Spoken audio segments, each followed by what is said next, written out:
Hey guys, I'm making this video about Warrior Phase 6, Two-Handed Fury runes and rotation.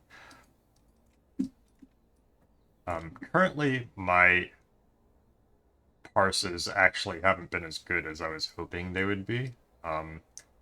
Still trying to figure that out, because whenever I compare logs with me and like high parsers, the rotation and ability usage doesn't seem to be that far off.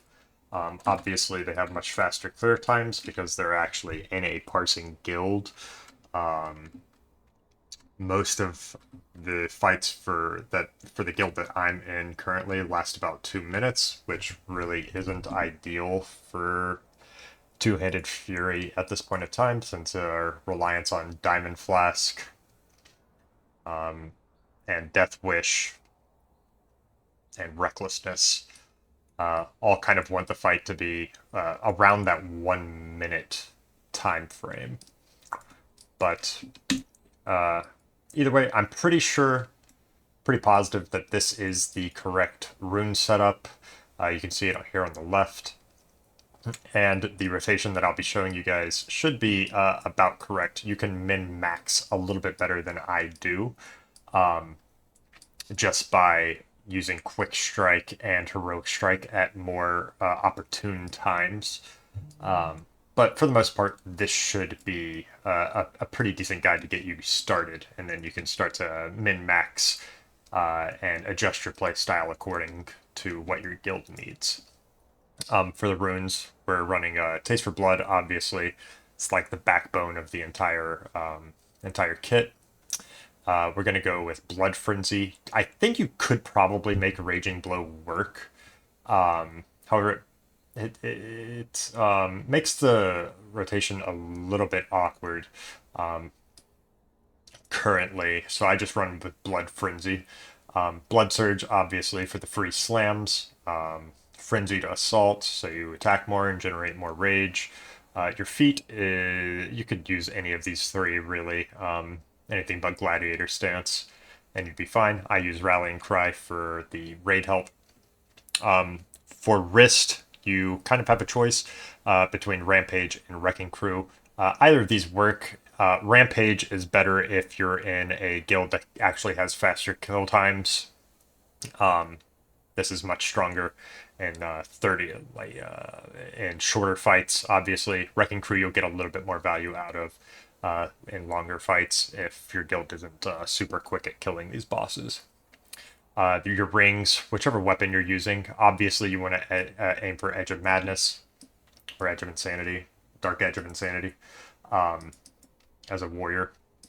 But if you have like the Season 14 PvP weapons or the Ashkandi from BWL, just use whichever ring slot makes sense, and then run defense in the opposite finger. On the slime fight, Vicidius, I would run the dagger one for the double cold daggers from RFD. And then for your back, you really want to run fresh meat. Sudden death, it just does not work, in my opinion. Sinking rage in execute in this phase currently is just not ideal. Maybe it's better for PvP, but honestly, fresh meat is pretty good in PvP too, in my opinion. And so is Shockwave, if you want to set up a macro to equip your shield.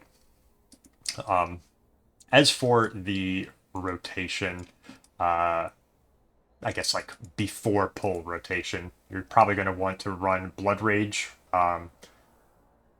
right until it runs out.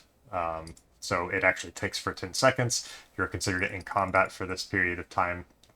And then whenever it's close to running out, you can go ahead and pre-pot your Diamond Flask and Death Wish, and then charge in and immediately apply Rend, and then hit Recklessness. And then whatever racial ability you have, if that helps your DPS. Ideally, you do that before hand, so you get as much uptime on your abilities as possible, because casting these while in combat takes time.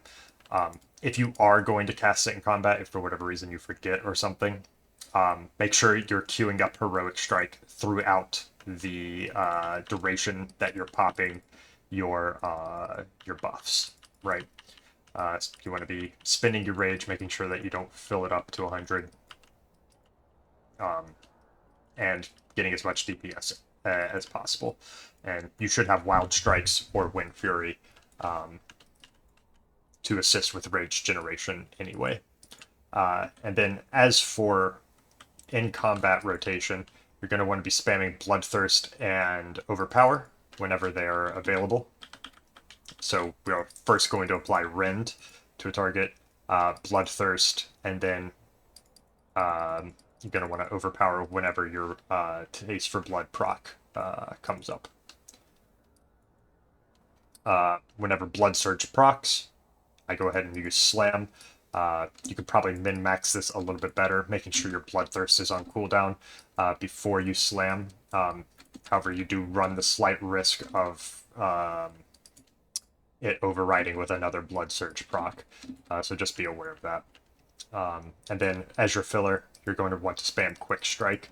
And I queue Heroic Strike pretty much all the time. It's just much simpler for me. I have a one-button macro that spams Bloodthirst and Overpower and queues up Heroic Strike.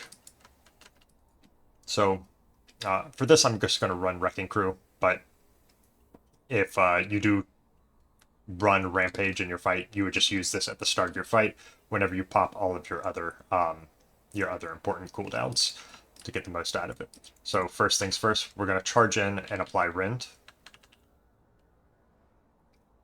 And then we're going to hit Bloodthirst, Taste for Blood procs. We hit Overpower. We're going to Slam. We're going to queue Heroic Strike.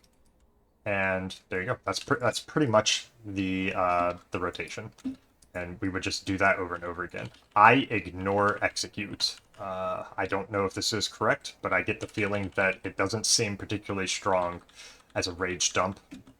Or particularly strong to dump your rage entirely just to get this one hit, when you could be getting a multitude of hits from Heroic Strike, Quick Strike, and Bloodthirst, and Overpower. So I just spam that all throughout Execute phase. So you're pretty much doing the same rotation throughout. So we hit Overpower there, Slam, Overpower again, Quick Strike, Overpower. And honestly, obviously, this is a lot smoother in raid encounters when you have Wind Fury or Wild Strikes. On your fights that do take longer than a minute, your Death Wish, as long as you have the set 2 bonus for the tier 2.5 set from Conquerors, your Death Wish only has a minute and 30-second cooldown. So you could pop this potentially twice a fight. However, be kind of like aware of about how long the encounter is going to last, because if it's going to last a little bit longer, you might be able to get a little bit more out of a Cursed Chalice or Jom Gabar's if you just wait that extra 30 seconds to recast those in your next fight. If it's going to be like a really long fight, I doubt there's not really any that take this long besides maybe Cthulhu, but you could potentially get like 3 uses out of it. For your 3rd use or 4th use, you would want to save Recklessness for when you could use Death Wish again. But that's entirely dependent on the length of the encounter for you guys. So it's just something for you guys to consider. If you guys have any questions, feel free to leave a comment. I know I had one comment asking for a video about this, so I figured I'd make it. If you have any questions or suggestions, I'd be more than happy to hear them out. Thanks for watching, guys.